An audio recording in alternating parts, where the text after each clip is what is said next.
10 दिन पहले हमारे पास कोविड-19 के कोई टीके नहीं थे, अब हमारे पास 2 है। फाइजर बायोएनटेक के बाद मॉडर्ना ने वैक्सीन बनाने की दावा किया है। फाइजर इस वर्ष 50 मिलियन खुराक उपलब्ध कराएगा और मॉडर्ना 20 मिलियन। दोनों 2 खुराक वाले टीके हैं, जिसका अर्थ क्रमश 25 मिलियन और 10 मिलियन लोग हैं जिन्हें टीका लगाया जा सकता है। अगले साल फाइजर ने 1.3 बिलियन यूनिट तक उत्पादन बढ़ाने की योजना बनाई है और मॉडर्ना ने 500 मिलियन से 1 बिलियन के बीच। यह दुनिया की लगभग 15% आबादी का टीकाकरण करने के लिए पर्याप्त होना चाहिए, जो एक शुरुआत है।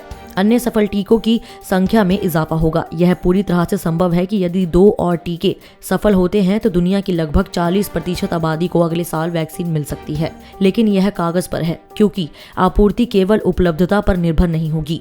यह देशों और निर्माताओं के बीच पहले से मौजूद सौदों से संचालित होगी। मिसाल के तौर पर अमेरिका में फाइजर और मॉडर्ना दोनों के सौदे हैं। विदेश मंत्रालय ने जानकारी दी कि रूस के राष्ट्रपति व्लादिमीर पुतिन के निमंत्रण पर प्रधानमंत्री नरेंद्र मोदी आज 12वें ब्रिक्स शिखर सम्मेलन में हिस्सा लेंगे। चीन के राष्ट्रपति शी जिनपिंग, ब्राजील के राष्ट्रपति जेयर बोल्सोनारो और रूस के राष्ट्रपति व्लादिमीर पुतिन का भी इस बैठक में शामिल होना प्रस्तावित है। शिखर सम्मेलन का आयोजन वीडियो कॉन्फ्रेंसिंग के माध्यम से 17 नवंबर को किया जाएगा। यह सम्मेलन ऐसे समय हो रहा है जब हाल ही में इसके 2 प्रमुख सदस्य देशों भारत और चीन के बीच पूर्वी लद्दाख में सीमा पर 6 महीने पहले हुई एक हिंसक झड़प के बाद गतिरोध और तनाव बरकरार है। दोनों ही ऊंचाई वाले इलाकों से सैनिकों को पीछे हटाने के प्रस्ताव पर काम कर रहे हैं। हालांकि इससे पहले हाल ही में प्रधानमंत्री नरेंद्र मोदी और राष्ट्रपति शी का शंघाई सहयोग संगठन की बैठक के दौरान आमना सामना हुआ था। बता दें कि इसके बाद 21 व 22 नवंबर को G20 की बैठक होनी है। वहां भी दोनों नेता आमने सामने होंगे। मंत्रालय के अनुसार इस बार इस सम्मेलन की थीम वैश्विक स्थिरता, साझा सुरक्षा और अभिनव विकास रखी गई है। गौरतलब है कि ब्रिक्स देशों के संगठन में 5 तेज गति से उभर रही अर्थव्यवस्थाओं वाले देश हैं, जिसमें ब्राजील, रूस, भारत, चीन और दक्षिण अफ्रीका शामिल है।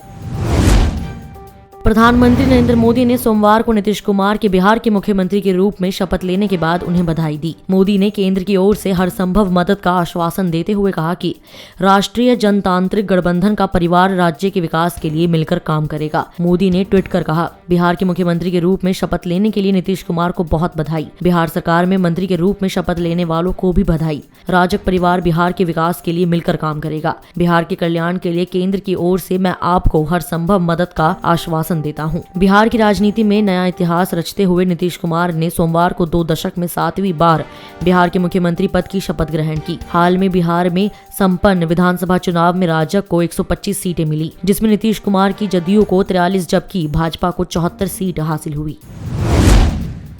अमेरिका और फ्रांस ने नागोर्नो काराबाख में आर्मेनिया तथा अजरबैजान के बीच संघर्ष विराम के लिए रूस के योगदान को मान्यता दे दी है, लेकिन वह इस समझौते के मापदंडों में पूरी पारदर्शिता चाहते हैं। अमेरिकी विदेश विभाग के वरिष्ठ अधिकारी ने सोमवार को संवाददाताओं को बताया कि हम रूस द्वारा करीब 1 सप्ताह के संघर्ष विराम के लिए किए गए कार्यों को पहचान कर रहे हैं, लेकिन अभी भी बहुत सारे सवाल है। समझौते के मापदंडों को लेकर रूस से पारदर्शिता की आवश्यकता है और जिसमें तुर्की की भूमिका शामिल है। उल्लेखनीय है कि पिछले सप्ताह रूसी राष्ट्रपति व्लादिमीर पुतिन की मध्यस्थता से नागोर्नो काराबाख के विवादित क्षेत्र में कई हफ्तों की लड़ाई के बाद अजरबैजान के राष्ट्रपति इल्हाम अलीयेव और अर्मेनियाई प्रधानमंत्री निकोलस पेशिनियन ने संघर्ष विराम के समझौते पर हस्ताक्षर किए। अधिकारी ने कहा कि अमेरिका और फ्रांस OSCE मिन्स्क समूह के रूस के साथ संघर्ष के समाधान कराने में अपनी भूमिकाओं के लिए प्रतिबद्ध है। भारतीय सेना के लक्षित ऑपरेशनों से आतंकियों के मारे जाने और एनकाउंटर के दौरान आतंकियों को आत्मसमर्पण का मौका देने से कश्मीर में आतंकियों की नई भर्ती में अब कमी का रुझान है। सुरक्षा बल इसे सकारात्मक मान रहे हैं, लेकिन यह भी मान रहे हैं कि इससे पाकिस्तान बौखला गया है और वह युवाओं को गुमराह करने के लिए नए हथकंडे अपना रहा है। सुरक्षा बलों से जुड़े सूत्रों ने बताया कि कश्मीर में पिछले साल की तुलना में इस बार स्थानीय स्तर पर आतंकियों की भर्ती में इजाफा हुआ है। आशंका यहाँ तक जताई जा रही है कि यह 2018 के रिकॉर्ड को तोड़ सकती है, जब 214 युवा आतंकी बने थे। लेकिन पिछले 2 महीनों के दौरान सेना के लक्षित ऑपरेशनों में बड़े पैमाने पर आतंकियों का सफाया हुआ है और एनकाउंटर के दौरान 9 नए भर्ती हुए आतंकियों को सरेंडर करने का मौका दिया।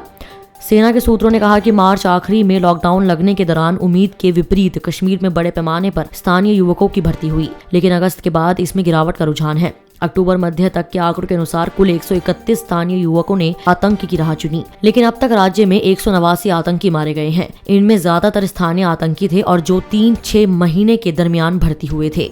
इस वीडियो में इतना ही। मैं कोमल पंजाब केसरी दिल्ली से। अगर आपको हमारी ये खबर जानकारी पूर्ण लगे तो हमारे फेसबुक पेज punjabkesari.com को लाइक करें और अगर आप हमारी ये वीडियो यूट्यूब पर देख रहे हैं तो हमारे चैनल को सब्सक्राइब करना ना भूले।